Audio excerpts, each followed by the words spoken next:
If you were to ask me 3 words that would best describe Chell, I probably would say she's a monster, an uncaring monster, oh, and a generously proportioned monster.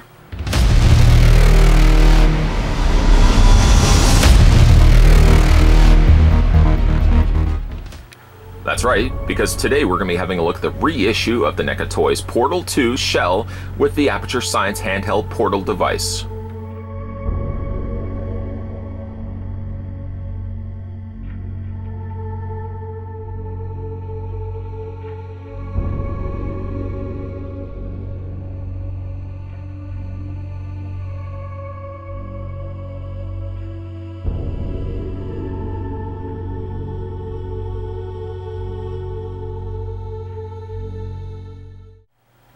Let's grab the tape measure, let's figure out how tall Chell is, and then we'll have a look at the figure itself. Now I'm going to have to take the measurements from, of course, her standing on a base, and there's a reasoning why we're looking at that with the base. But including the base, I guess the figure is about 7 inches tall. If you want to just look at the figure on its own, it's about roughly about 6.5, 6¾ of an inch tall. The reasoning why I kept her on the display base is just because of the nature of the way that she stands. She stands very difficultly due to what is to be a very small footprint that sits on on whatever surface you've got her displayed on. She is sporting her spring boots, but again, there's really very little footprint that will allow the figure to stand well on her own. She does want to topple over, and the very last thing you would want to do is for Chell to fall backwards and land on these. These are one of 2 things that are very fragile, very sensitive to the figure itself. I hate making this sound. I'm not making the sound, the plastic is making that sound, but I just want to indicate that's a good little sound to be paying attention to for the very thin, very fragile nature of the plastic that they used here. So be very careful, especially like getting her out of packaging, because her feet are in holes. So if you get the figure out of packaging, for example, she slots through these little holes and you have to pull her legs out. So be careful you don't snag these, because they probably will break instantly. So we'll go ahead and get her on the base. Now this is a reissue. I believe the original version of Chell did come with a black display base. This is a white display base, which I think I prefer a little bit more. Take the feet and line them up to the holes. Again, being very careful not to accidentally snag the part of the spring boots there. And there you have the figure. Unfortunately, it does really limit what you can do with the figure on a pose level. I suppose you could technically, and again, I really don't want to try this too often, I guess you could detach one of the legs and then just kind of spread the legs a little further back, or you could bend the knees, for example, and you could have her in slightly more of a lunging pose, but it only gives you then 1 peg to keep the figure stable, so it might be a smarter bet just to ultimately peg both feet in place and call it a day. So that's one of her accessories. The other accessory is the Aperture Science handheld portal device, or portal gun.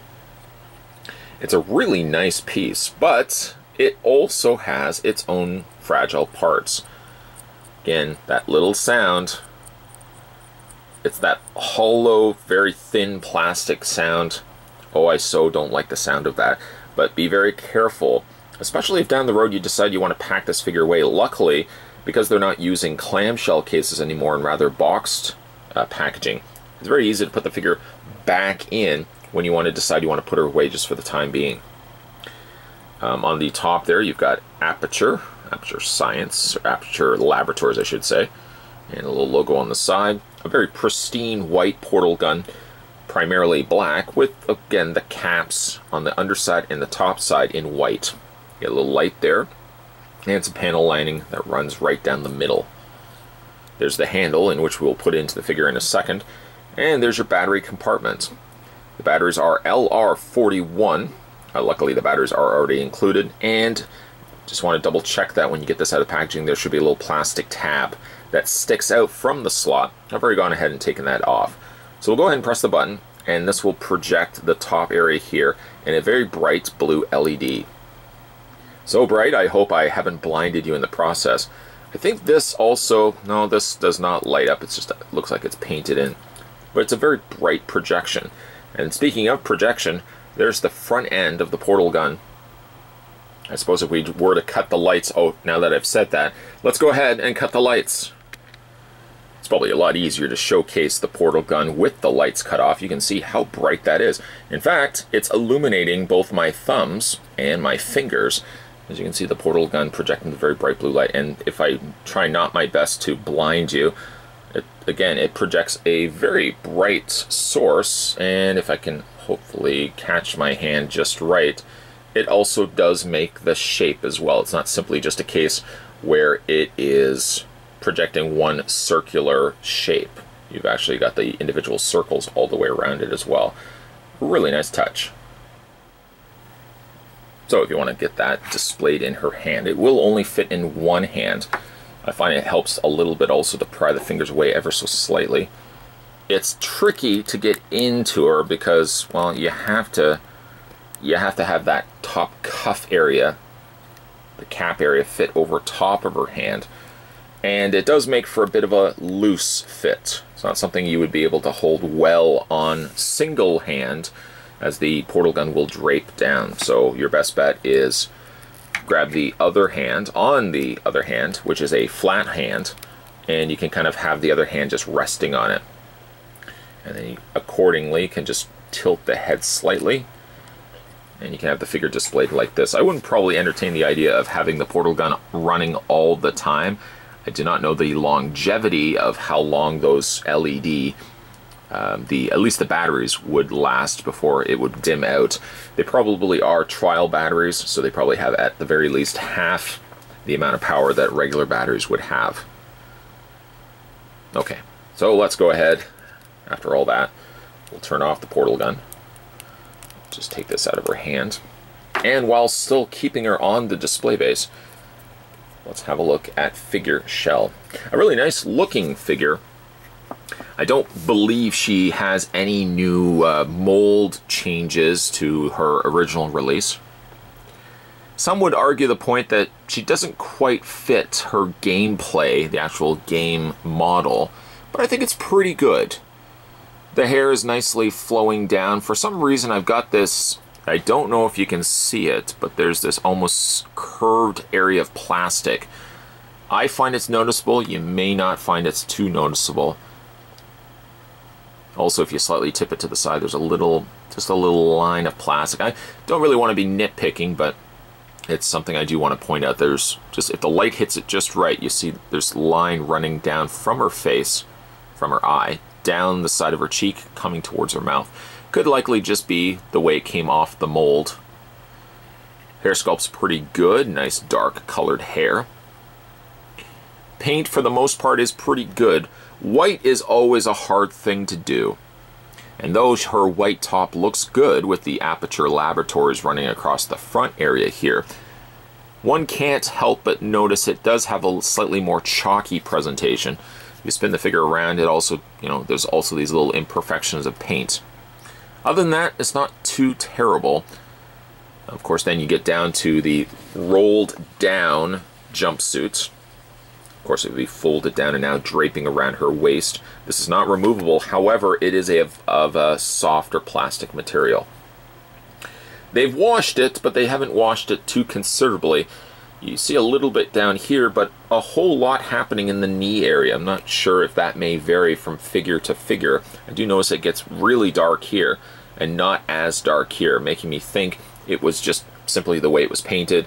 One coming through the line, the assembly line, this was painted this way. The next one coming through the assembly line probably had both knees maybe a little closer to this color. So a little bit extra here, but it's not, again, too terrible. The pearl coloring, the pearlesque coloring of the spring boots are actually a nice touch. I like that. Again, I just wish that these weren't as fragile. I really don't know how else they could have gone about it, unless they put a little clear peg of plastic in between the boots and the back support, the actual strut areas of the spring. They had put like just a little clear piece of plastic there, just so that it would hold its place, because again, it's just sitting on its own. there's really not a lot holding it in place here. And there's the back of the figure. She does have ponytail articulation. I feel the need just to point that out to you. So if you want to have her, I guess in some ways you could probably have her, you know, hanging, or if you, although I don't know if I would entertain, that's running a lot of risk of the figure falling, but I wonder if that's maybe why they put the ponytail as an articulated piece. Okay, so let's go through her posability. Her head is on a ball joint, so it rotates all the way around. Hinges up and down, left and right tilt. Shoulders hinge outward, as well as you can rotate those all the way around. You can also bend at the elbow. You can also rotate at the wrist, and you can also rotate the forearm. I can't forget that part. Upper torso has a ball joint. It looks like she has a split waist swivel. And then her legs, which may involve me now taking her off the base. Her legs do have, if you can see it there, a ball joint, but they don't split very well. That's about as far out as you're going to get it, or as far out as I'm willing to separate them in case something else happens to them. She does have a bend in the knee, but I have to stress this very carefully.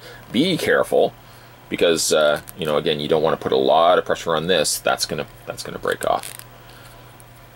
So it's a figure that in theory and on paper does have necessary articulation, but again, due to the nature of the way that she has fragile components on her, I don't think I would be doing a whole lot of crazy poses here with Portal 2's Chell.